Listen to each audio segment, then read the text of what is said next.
Kau kaki malah kajian Pak Dirawati, aku pengen kewajiban kita sama lagi dapat diwajibkan cicilan keperluan guru ing keraton Sendra lan panguripane apik Allah ing Sendra piye ing sausi panjenengan kasto ing pemerintahan momong ora ngawula ana ing keraton Sendra kepareng matur gajahan Pak Madura anggen kula naliti wonten ing keraton Sendra bibit pucuing harga duendung lumerek wonten karang tradisan minggah wonten ing Kitorojo sedaya para kawula wonten ing Sendra niku sami ayem tentrem kemah ripah sinau urah sandang kalapapan ugra pindune lan hormat kakek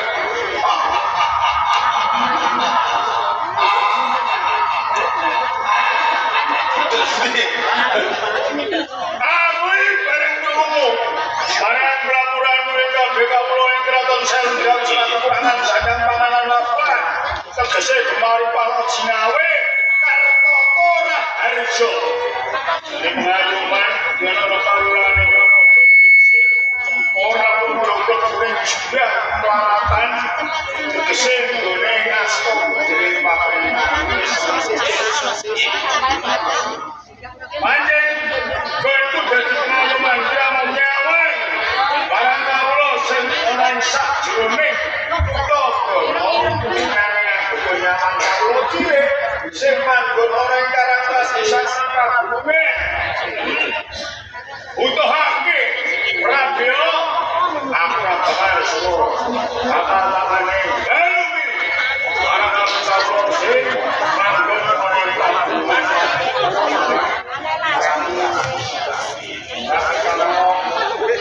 Allah cilik sing melakukan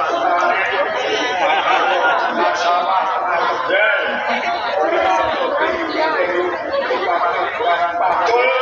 nanging ora bakal bedakake isane mesti lenggah dadi pengayoman iki mergo saya kuning kapal cilik tanpa kapal cilik lompo lamun semapa-papane iso awak jangan kok boten beda-beda beda piye ora kok beda sawangko opo indra Pak anggen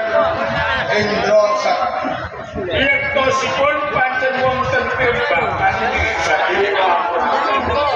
macam bopong indra wonten ing penjati Kraton Sendra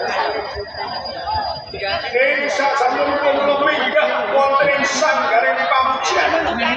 kula pikantuk pangsih ingkang guling wonten kalangan kula ing Sendra saged punjara asmanipun menawi ing Sendra menika hubungan perang pados kumaha Jamal kebetulan Dewi Sara menawi ing Sendra pasamukan dengan pedang Dewi Sara corok asmanipun wonten ing Sendra ugi sanes monggo dari sami pun ngertosi wewangunan gerak dan ugi nyawa kebetulan Dewi Sara menika elokipun sedaya para kawula wonten ing Kraton Sendra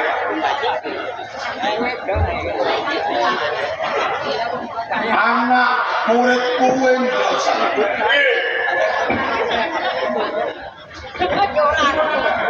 kowe lagi teteki Indra Pepadang puncak Sendra udune Yasa petani leres kuwi cukup lang-langan ing ngarep Wirabati matur kawula Sendra ayam-ayam mugra mugu ala matur sandan. Angin. Kurangnya mung siji. Sosis jelly sosis. Kira-kira Paudran. Paudran itu Panembah. Panembah. Nah, Sosis jelly. mongko yang kasembadan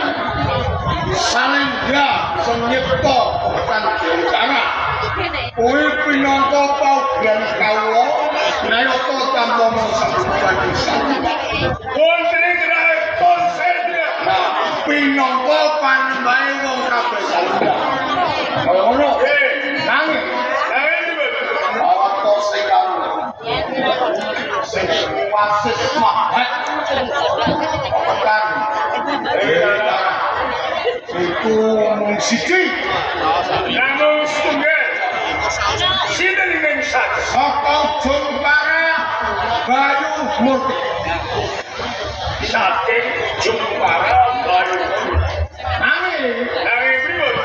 emane ya Bayu Murti kalangan iki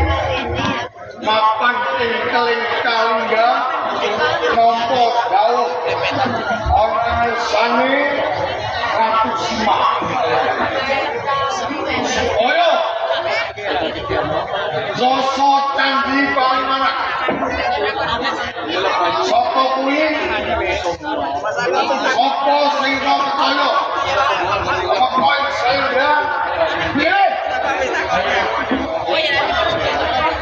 menawi saking pemangke kula opo putih menawi Bayu Murti menika nyoso Candi Palimanan wonten ing Kalingga dipun suwun nabi menawi Ratu Simah boten keparengan kurpo waseso kula pasrahaken topo enggal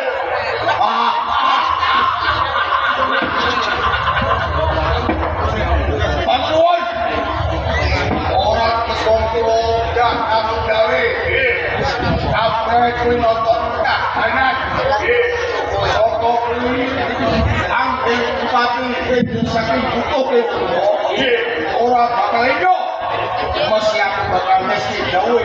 anakku sing bagus-bagus iki kewajiban amin saya dulu yen wong yen layan aku pun ada dulu prajurit kuwate sing rawa open rewa menawi jenengan badhe pun nampil patek sakawulanipun wonten ing kraton Salingga badhe kula paringaken sak putuh